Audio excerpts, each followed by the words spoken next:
everyone, it's Dianne at Minerva. I hope you're all doing really well this week. And today I'm going to share a make with you for a waistcoat. So it's a Sewalong for Butterick 6901. We're going to be making this one right here. But if you're on the lookout for the trousers, they will feature in a future video. Now what we're going to be using today is a Minerva core range polyviscose stretch woven suiting. So it's this one right here. This particular shade is a dark navy.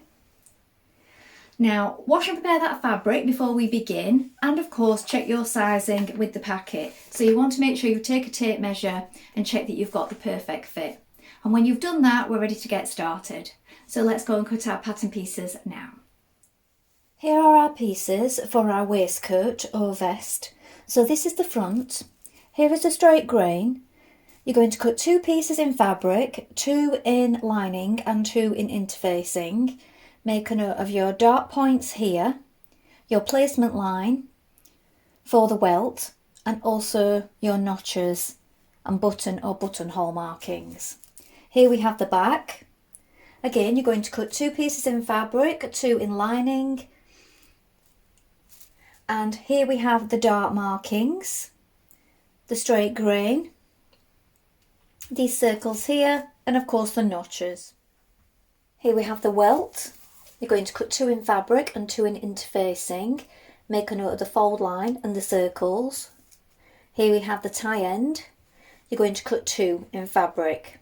Make a note of the fold line, and the grain line is this way, and this stitching line here.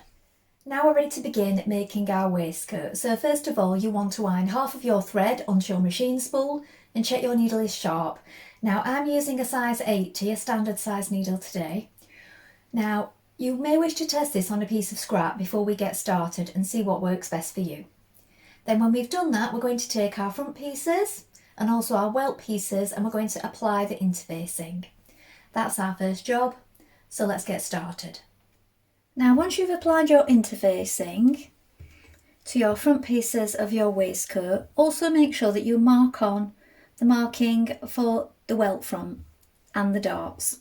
Now we're going to create our dart. So we're going to turn it over. We're going to bring the markings together.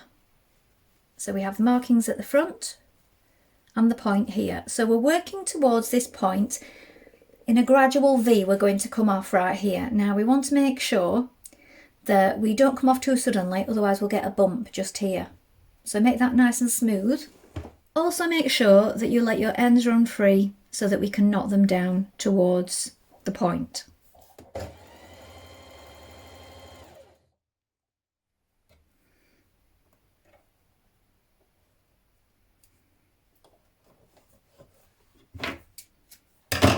Repeat on the other side and give it a press. Now you're going to take your welt pieces and we're going to fold them. Make sure that you've marked them here so you can see. We're going to bring these dots together. So we're folding it right sides facing, and we're going to stitch down those lines where those dots are, either side, and this will create our welt.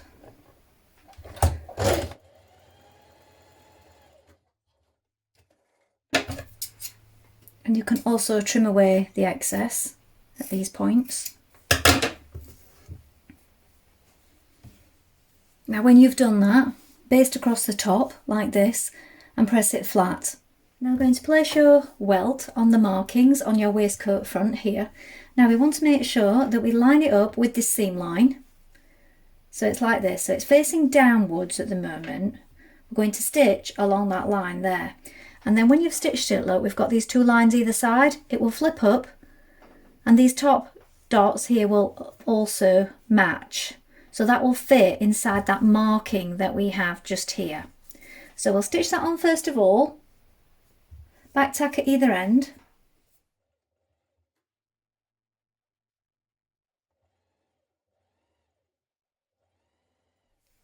Now trim off some of the excess, press it upwards, and now we're going to edge stitch down either end.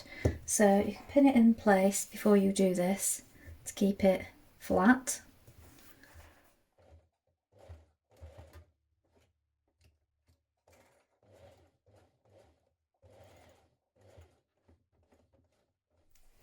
Now bringing right sides together, you're going to take your back pieces and stitch the darts in position. So again, come off gradually to a point at the position marked here where this circle is, starting from the marks at the bottom.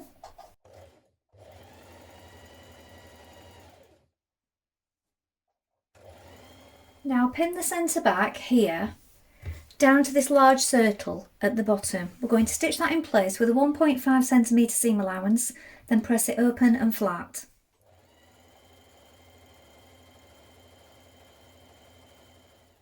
Now sew the darts in your lining pieces.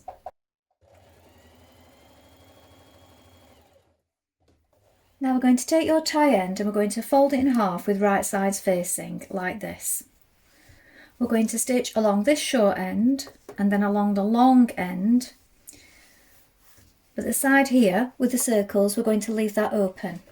So we're going to stitch it in place, then trim, turn it through to the right side, give it a press. So 1.5 centimetre seam allowance.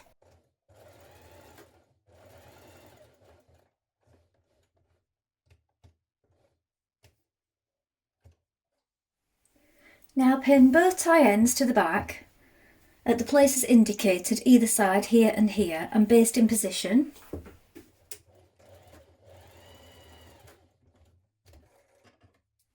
Now we're going to pin our front to our back, right sides facing, at the shoulders here and here, and stitch in place with a 1.5 centimetre seam allowance.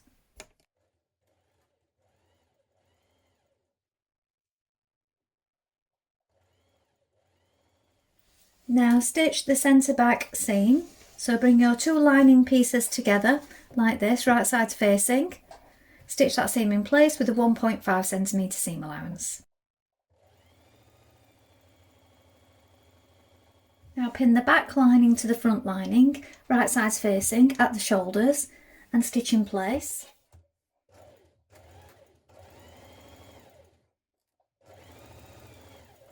Now pin your lining to your main fabric all the way around the armholes, down the front, round the back neck and along the bottom like this. So we're leaving the sides open at this point.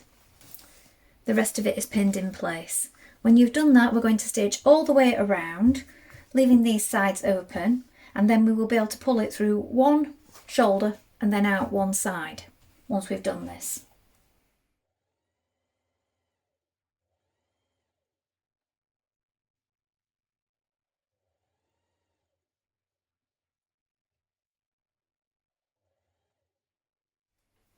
Now trim it away a little of the excess of the seams, then we're going to pull it all through one shoulder and out through one side.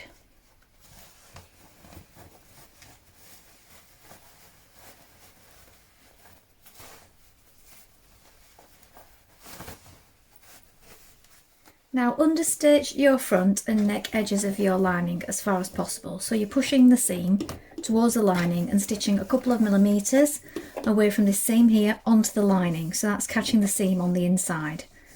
You won't be able to do this all the way around because we're going in through the side and it'll get quite tricky, but just do it as far as you can.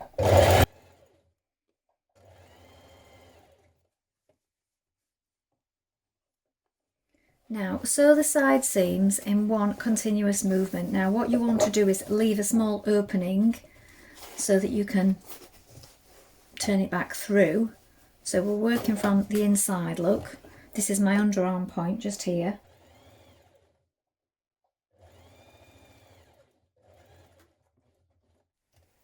Now if you come at it from both sides, so you stitch to here and then pull this through and stitch to here, you will be left with the opening on the other side as well. So you just need to pull that through and stitch that little opening there. And all you'll be left with is this opening on the inside then. So we just need to catch that together with a few slip stitches or hand stitches and then do the same on the other side. Now you're going to take your pattern piece and remark your buttonholes on your right front. Now we're going to make our buttonholes.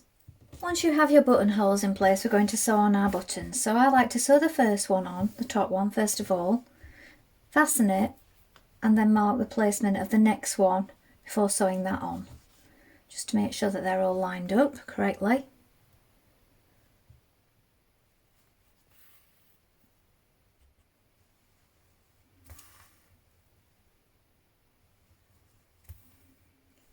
So here is the finished waistcoat.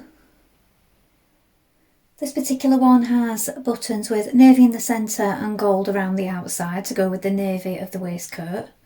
And then there is the tie at the back, which you can fasten however you wish. I'll flip it round so that you can see. So we have the tie at the back and the little V at the bottom. Well, I hope you've enjoyed sewing along with me today. I've enjoyed making this. I think it is a really neat little make, and it would also look really well under a jacket. Please let us know if you've made this pattern before, and remember to include any photographs with your comments because we do love to see them. I would also love to see it with the shorts. I think that is really nice for the summer and casual with a t-shirt underneath. Remember, you can take a look at the Minerva Craft Club and get 10% off all your orders for a whole year. And of course, don't forget to create a free account with us so that you can join in with our worldwide sewing community and share all your makes and gain some inspiration for your next project. Well, that's all from me for today, but I hope to be back with another sew along for you really soon. Thank you so much for watching. Bye for now.